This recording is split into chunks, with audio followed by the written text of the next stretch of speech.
Ladies and gentlemen, welcome back to another fabulous episode of Stories Around Azeroth.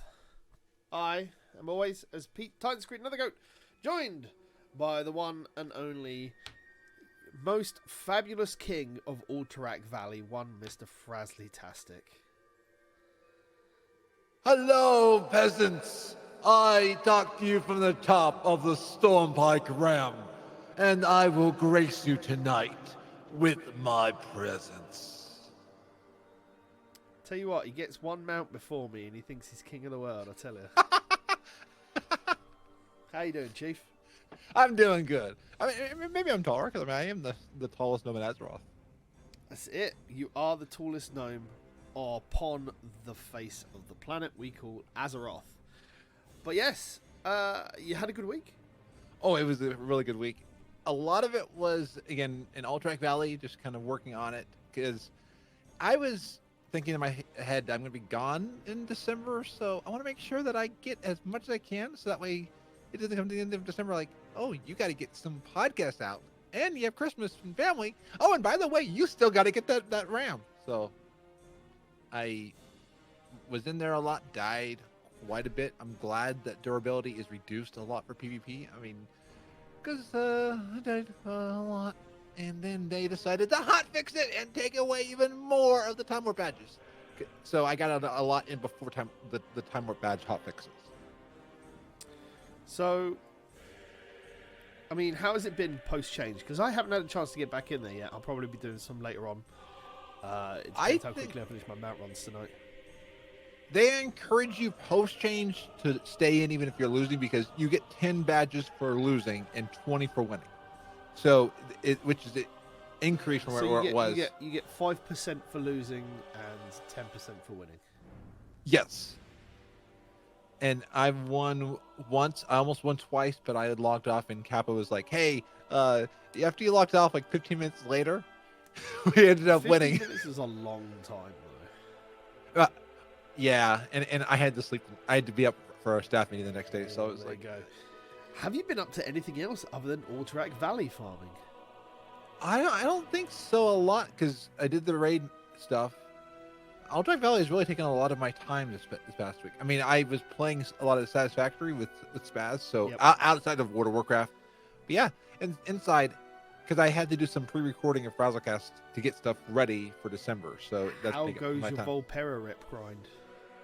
I'm about honored with them now. So they're now that I got. Did I get exalted with Mechagon in the last episode? Yeah. You got exalted a while ago. Yeah. Okay, so now it's the Volpera and the trolls that I'm focusing on. Ah. So bringing my list of things down on what I need to work on. Oh, and I did run ICC once this past week. Were you lucky? And... I presume you weren't lucky, because it would have been the first thing you would have told me. Yeah, I would have been like, I look at you from my invincible. Unless you say that you already have invincible, then I do already have invincible. I've had invincible for many, many years. Oh, okay. Yeah, rub it in. Ow. That wound.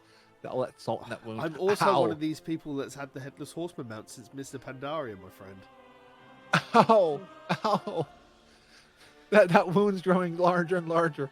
I will never be able to... I guess I'll have to take it off like a Mechanome. I did get this week. Yes. I actually found time to finish up. Is the Child of Torkali. The dire horn you get in Zuldazar. For the daily quests. Yeah. Is that the one with Janny? I'm sorry? Is that the one with Janny, the trash slower? No. It's the Triceratops looking thing rather than the bird. Okay, I need to work on that one. Yeah, it's quite easy as long as you've done the questing, and then you'll have like a baby dire horn to work with and everything else. It's quite fun. Lots of bits and daily quests to do, and they take no longer than like 5 minutes a day. So especially with flying, it's pretty easy. To be fair, it's a lot of fun. Other than that, it's just been standard log on when I can, do my daily freezer farm for that last soundtrack in Mechagon to finish off my meta there and get the Model W, and that's not happening at all. That still eludes me. That's about it. I think I got some time to do some mount runs today, but yeah, I might do some more later. I've got the perfect pun then for the Model W. Go on then. The cycle of Mechanome can be so cruel. It can. You are not wrong. The cycle of Mechanum can be incredibly cruel. Oh, but yeah, no, that's about it. Oh no, I'll tell you what I have been doing. I've been leveling my Dwarf Death Knight. Ooh. I've got from about, I think I found a couple of hours and I got from about 62 to about 74. Which through doing some expansion are you? dungeons and Berean Tundra leveling. It's been a lot of fun. Okay. Nice. And yeah, we are speaking of leveling. That's going to take us into like the big topic of today. We'll talk about the leveling changes in Shadowlands later on, and what we're looking forward to, and what they're going to be doing, and everything else. It looks like it's going to be a lot of fun. But you know, we're just catching up on some of like the changes for this week. It's not really been a lot. I mean, there's a couple of more 8.3 data mines and everything else. Like there's going to be item level 400 gear for alts in the next patch, which looks like it's going to be interesting. Otherwise, you know, there's just been a lot of, I don't know, what's the word to talk, just like small updates and raid testing and everything else. I'd say the biggest thing that happened this past week was that Classic got their Phase 2. Yeah, so it's PvP time in Phase 2 properly. Yeah, and I hear that people have been enjoying that pretty well. World bosses are out. I've seen on the PvP servers the world boss spawns are heavy PvP targets this week. Oh, I bet. Which is to be expected to be. I think the biggest thing of note that I've seen come out this week, it's more Warcraft related than it is World of Warcraft related, but Tuskar models in Warcraft 3 Reforged. They're the ones with the butts and stuff like that. They're the walrus people. Yeah. Someone was showing a picture of butts Warcraft 3 models. The ones I'd seen were the Murloc ones. Oh, Murlocs have butts. Yeah, I get. Everything has a butt, Mr. Frazley. Otherwise, how would they poop? True, and classic ogres before what we have in classic. Had You no are butt mistaking bumps. it, Mr. Frazley. In classic, the Horde are just butts. Yes, absolutely. I need an air horn. Yeah, but it's been a lot of fun. It does. Otherwise, I think the biggest bit of news I saw this week was Deepwind Gorge. They're moving a lot of the achievements from the PvP battleground to Legacy. Still keeping the achievements in, however, but there'll be a new version of the actual battleground itself. Interesting. That's the one that they do for Deepwind Dunk, right? I mean, different mechanic, but same one. I think Deepwind Gorge is the Mr. Pandaria based one, where it's the mines and everything, where you got to escort and handplay capture the flag. It's like a mixture of some bits of pieces. Did they explain why they're doing that? Because that is interesting that they're touching do you know what? I don't think they did. Obviously, all this information I'm getting is from Wowhead, which you can do and find over there. No, just saying they're just redesigning it.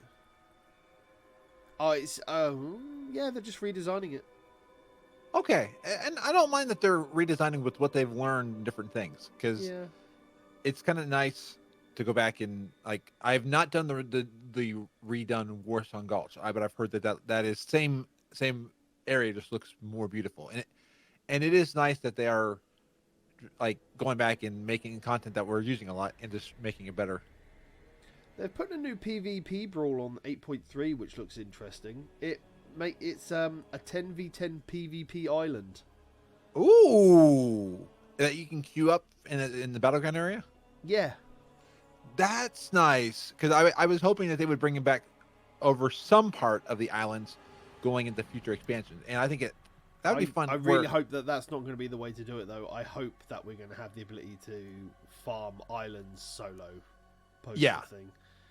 I do too. Hopefully, it's like scenarios where you can go back in after your, because there's a lot of good stuff there. Though, thankfully, my sugar daddy Capo is giving me a lot of pets.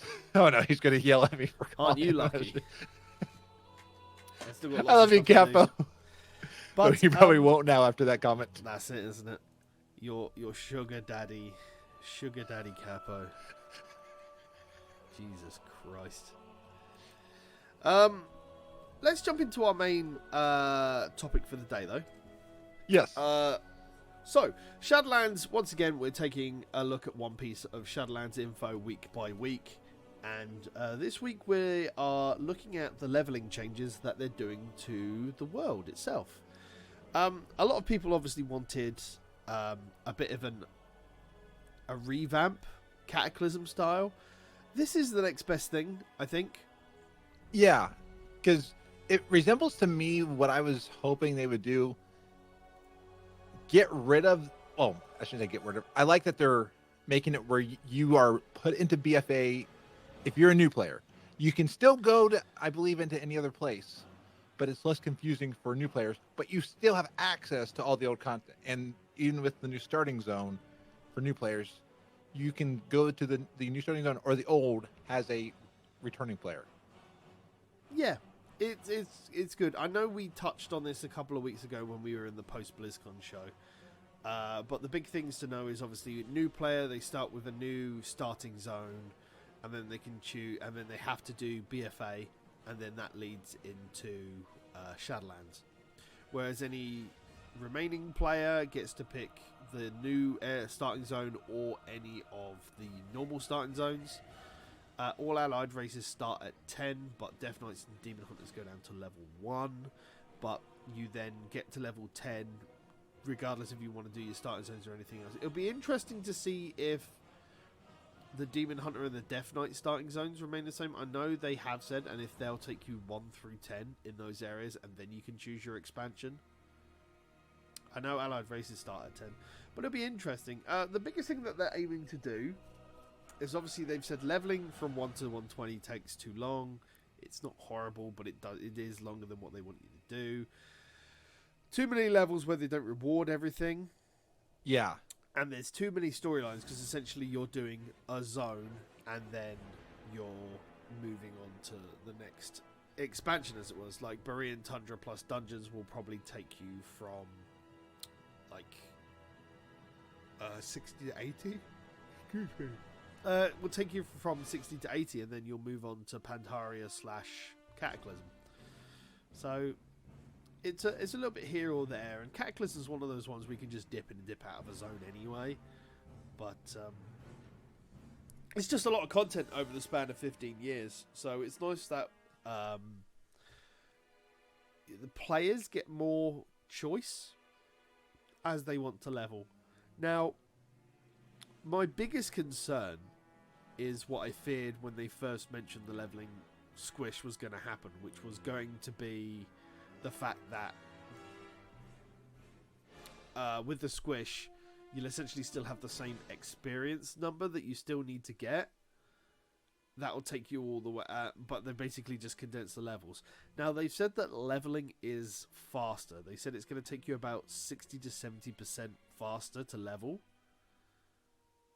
But my main concern so far with the information we've got is that they're expecting the entirety of an expansion to get you from 10 to 50. We don't know what's happening with flying or heirlooms. So is 60 to 70% faster based on foot running? Yes. So then if you can fly, you'll be faster. And I mean, and they're starting you into BFA, and BFA is 3 zones worth of leveling. So that could be... That doesn't, to me, seem too bad. If you did BFA, yeah. There's been some post-BlizzCon stuff which says that they will try to scale all of the content, which means that not everybody will just be forced to choose Warlords because of treasures and everything else. So they will scale your leveling speed based to wherever... So a lot of the people I've seen have said that they'll probably do mounts based on so at level 10 you'll unlock your base mount, at level 20 you'll unlock the 100% one, at level 30 you'll get base flying, at level 40 you'll get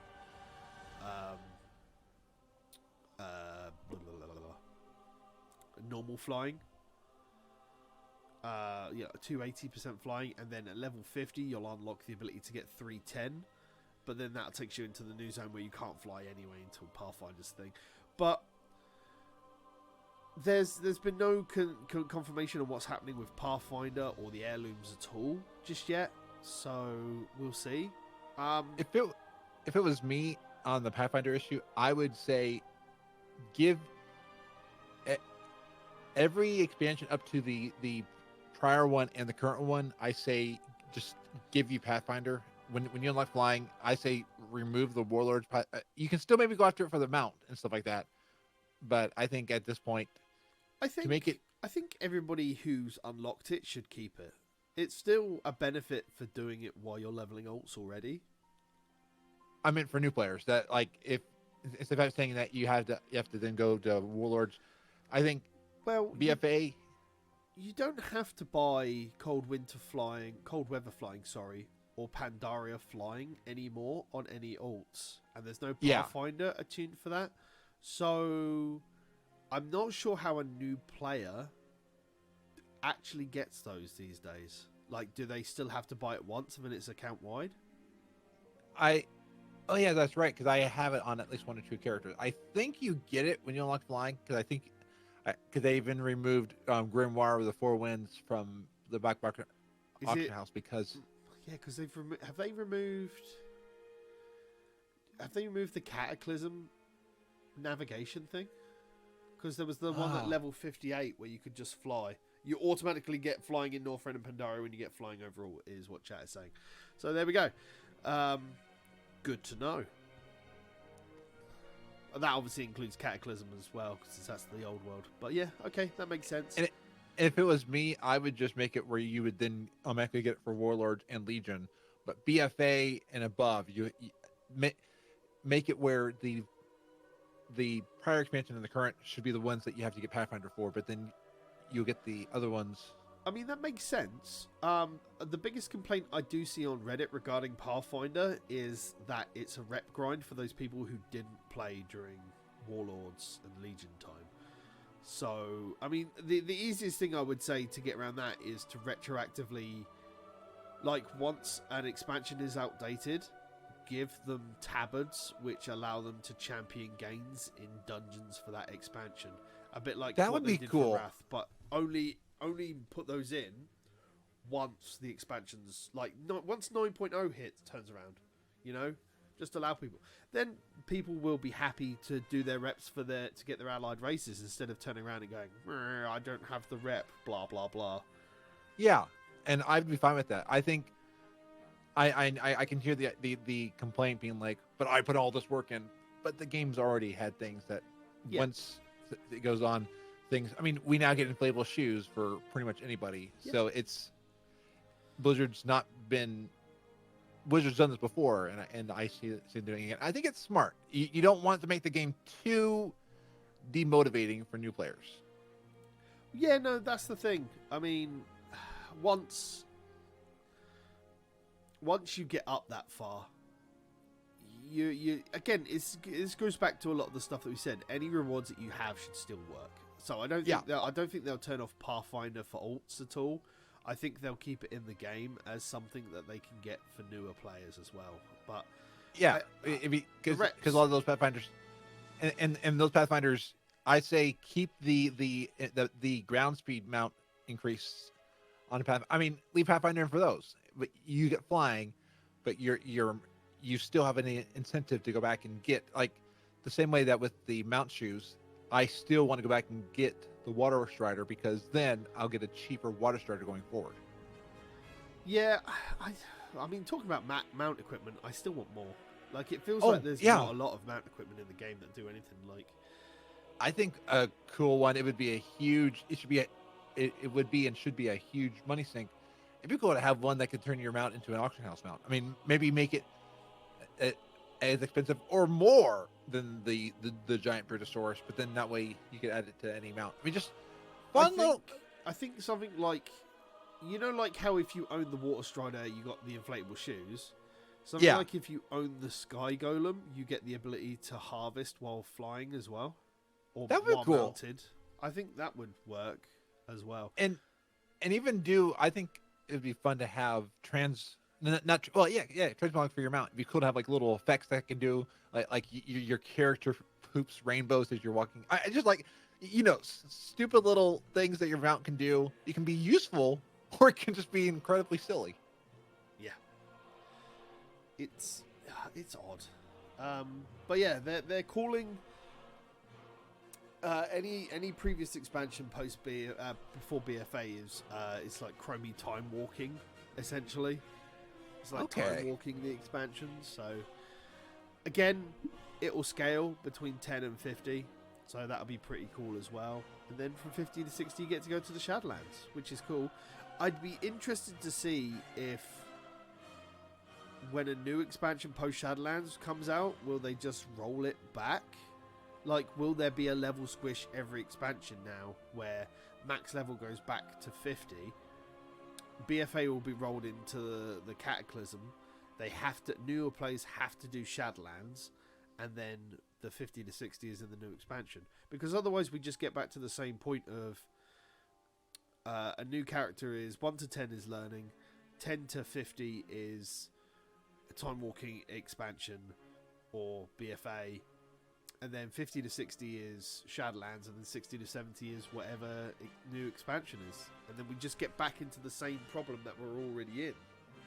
No, I see another way they're gonna do it. I still go back to an interview I heard where they're talking about how Shadowlands is the second of a 3 expansion arc. So what I see is the fact that they're starting us in BFA for new players.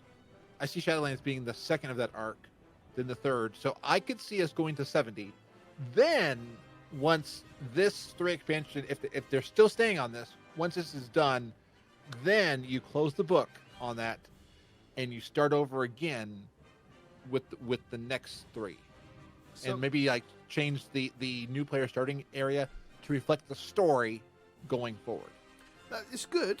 It's definitely a good idea. I get that. I hadn't heard the announcement that Shadowlands was considered the second of the third. I would have thought that this would be the closing story for Sylvanas' arc, considering what we know. But who knows? There might be more stories to tell. It was an interview I found a while back, and I'm trying to find where that is, but they were saying how that Legion closed a story, and now they want to, at least at the time of the interview, they want to move the game through 3 expansions. So that way the story has a beginning, middle, and an end, and then that way they can start it over again with another big boss. I mean, that makes a lot of sense at a certain point.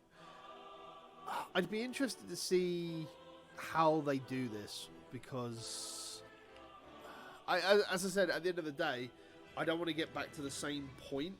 Like what they've got now with being able to squish an expansion into that 10 to 50. Hell, even if they just move the bracket to 10 to 60 and stick an expansion in there, and go, well, 10 to 60 now includes Shadowlands and everything will scale up to 60, and then 60 to 70 will include, the most recent expansion.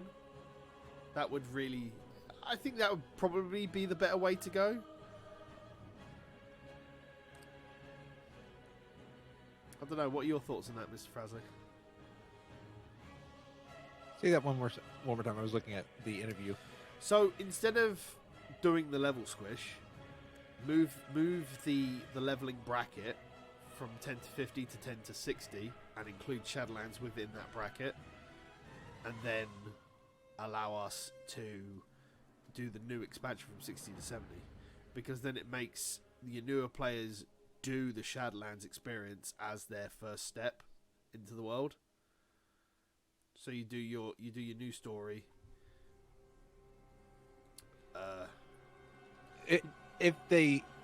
That'll depend on if they want to add past 70. I mean, we're probably thinking too far ahead at this point. Shadowlands isn't even here, but I just feel like by just continually adding those 10 levels, we just get back into the same problem where we're at. Yeah, with 8 expansions out. I'm with you, and it's good and bad that they have all this, that they have this issue. I'm glad that they're addressing it, but yeah. I mean, the biggest thing that we should have a look at considering the leveling changes is obviously the class changes. Now, once again, Blizzard have touted the want to go back to class dynamics rather than spec dynamics.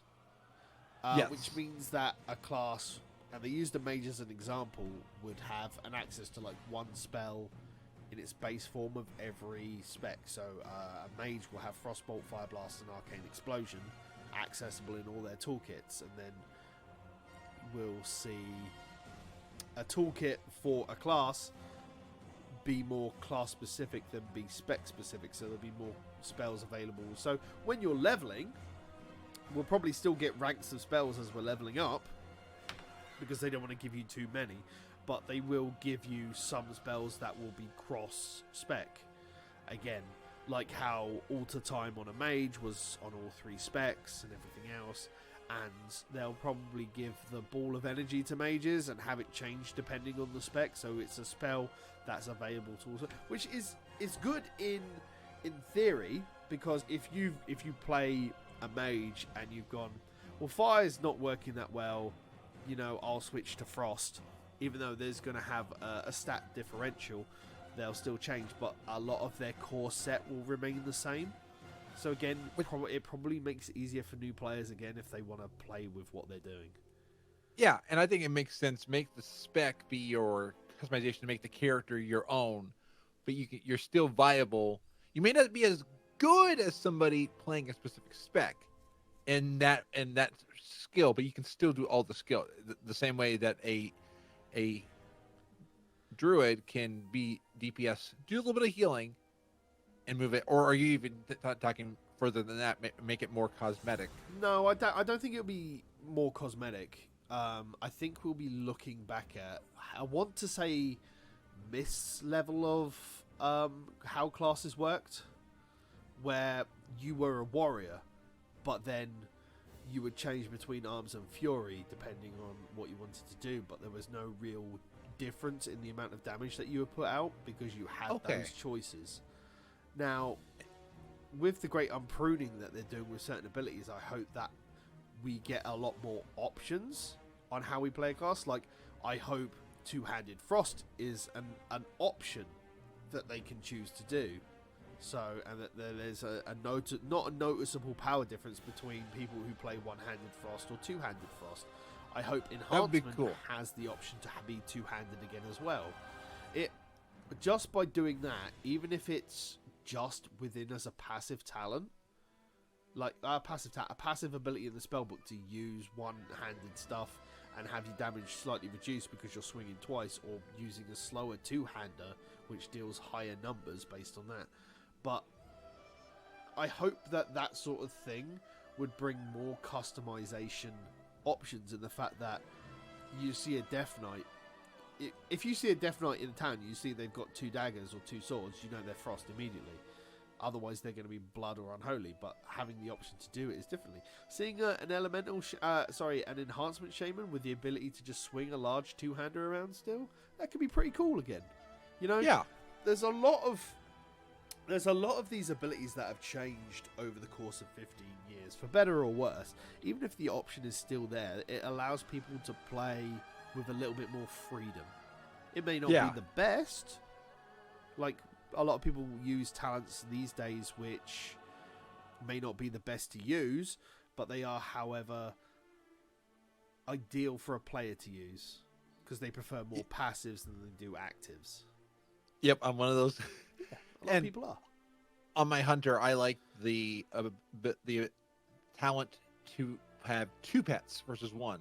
In that one, I could see that being a customization option, being like, do you want 1 pet? Do you want 2 pets?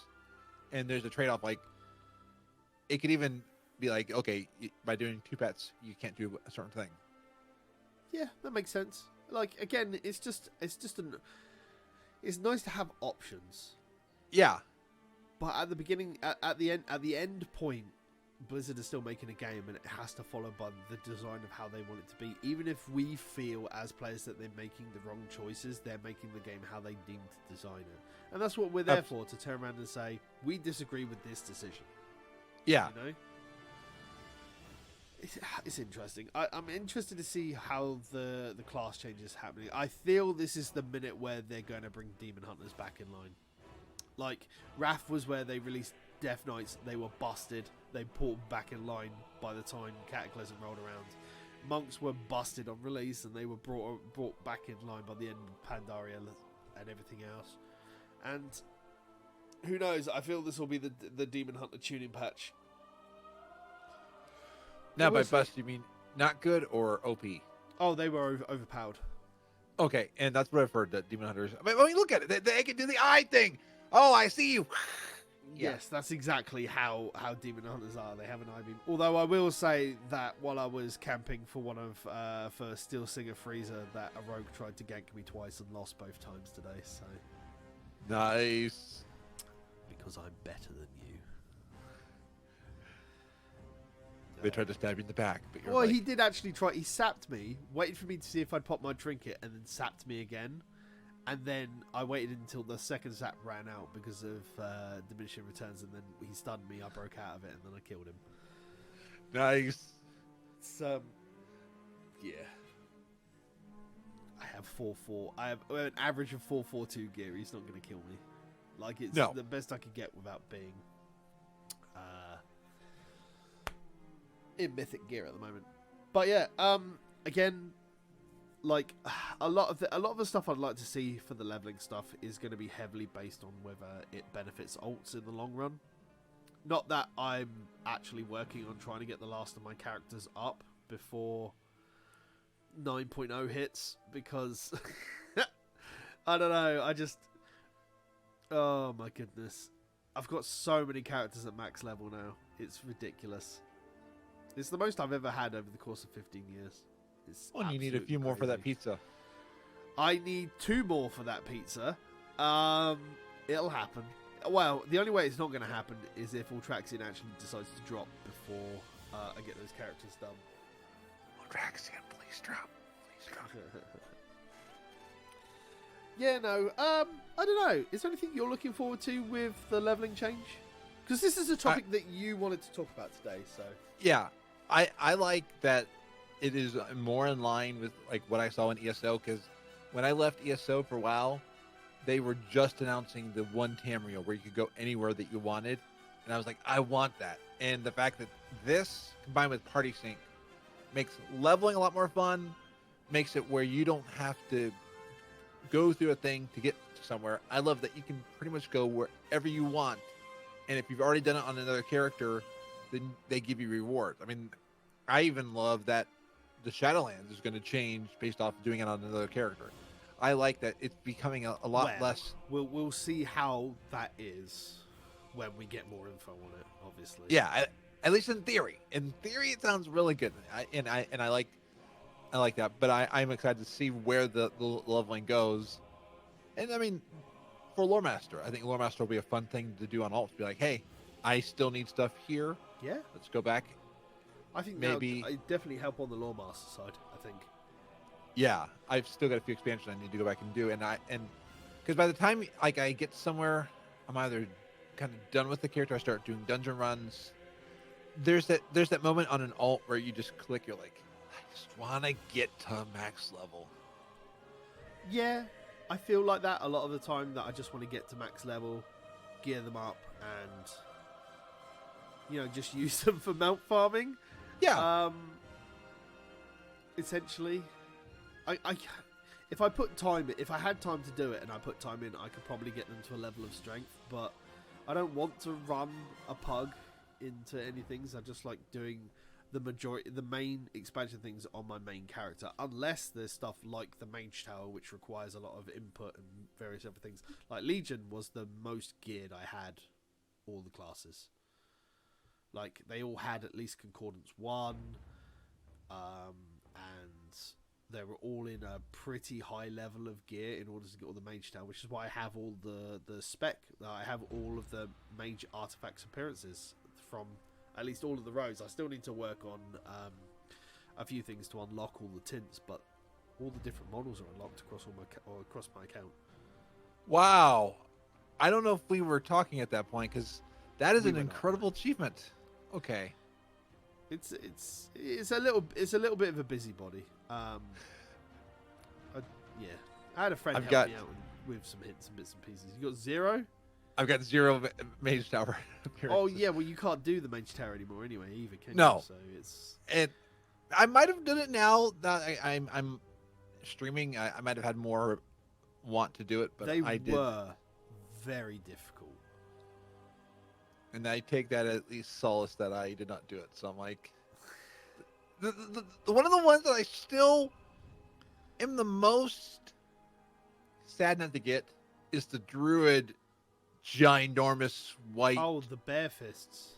Yeah. That thing is cool. The Werebear stuff is cool. I like the fact that there's still more stuff coming for the Werebear to make it more individual. And that's one that I'm wishing at. But at least I'm glad that Leo Wild George yeah, Leo Wild, we can be brothers. Yeah. I'm glad that I'm not the only one who did not do Mage Tower. Isn't it? I think we're going to call it there on a shorter episode anyway.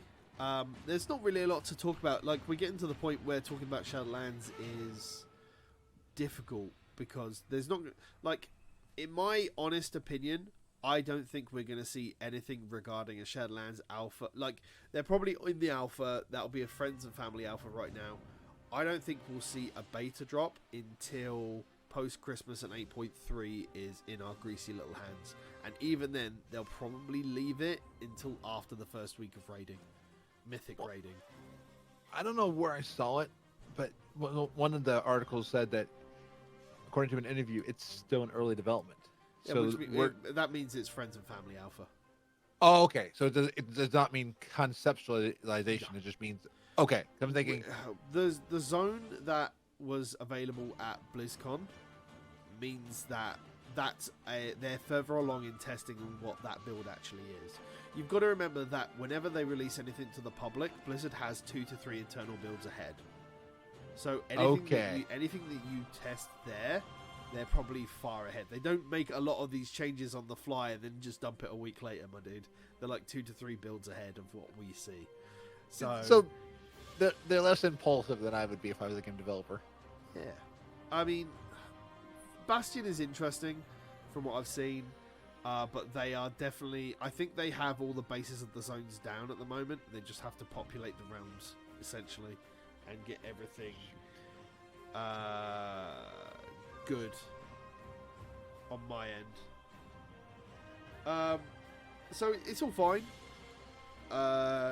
We'll just see what they're doing.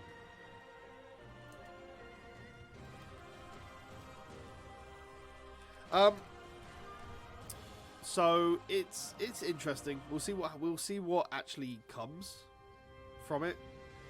And yeah, I think that's about it. I think unless you've got anything you want to talk about more on the leveling front. Nope. I'm just, again, as an altaholic, this is only going to feed my inner alt madness even more. When do you get back on the Iron Man thing? That's what people want to know, Frazley. Oh, that's a good question. I think now. Oh, I gotta work on the reps. Soon. I promise you soon. Would it be best to leave it for 9.0 at this point and then just do it with the new changes? Because 9.0 is when the squish is going to come in. That would probably be a good idea, because then I'll know what the stuff is, and because the less I can do before 9.0. So yeah.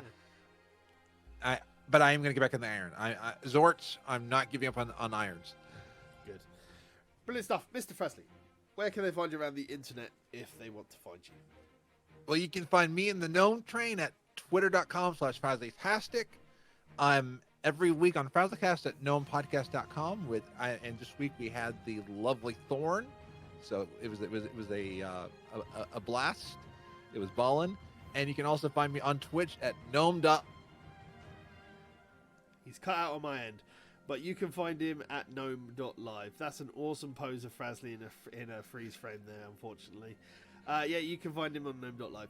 For me, you can find me at the main one. You'll see it just above my head there, at Titans Creed on Twitter. You can find the gaming one, which will just be about videos and streams at Gaming Phoenix. You can find videos on demand over on YouTube at youtube.com/Project Phoenix Productions, and you find live streams like this if you've joined us live on twitch.tv/Project Phoenix Productions. Thank you very much for watching if you've joined us live. Thank you very much for watching if you're catching the VOD, and thank you very much for listening if you're just listening to the VOD or listening to the podcast on most available areas. Thank you very much, ladies and gentlemen. Thank you once again to Mr. Frazley for joining us. Oh, thank you for having me. It's always a fun time, and I love talking with one of my best friends. Aww, best friends with a gnome. I was talking about you. I was talking about Leowild.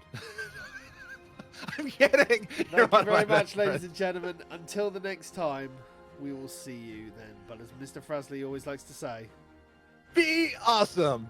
Indeed. Take care, ladies and gentlemen. We'll see you next time.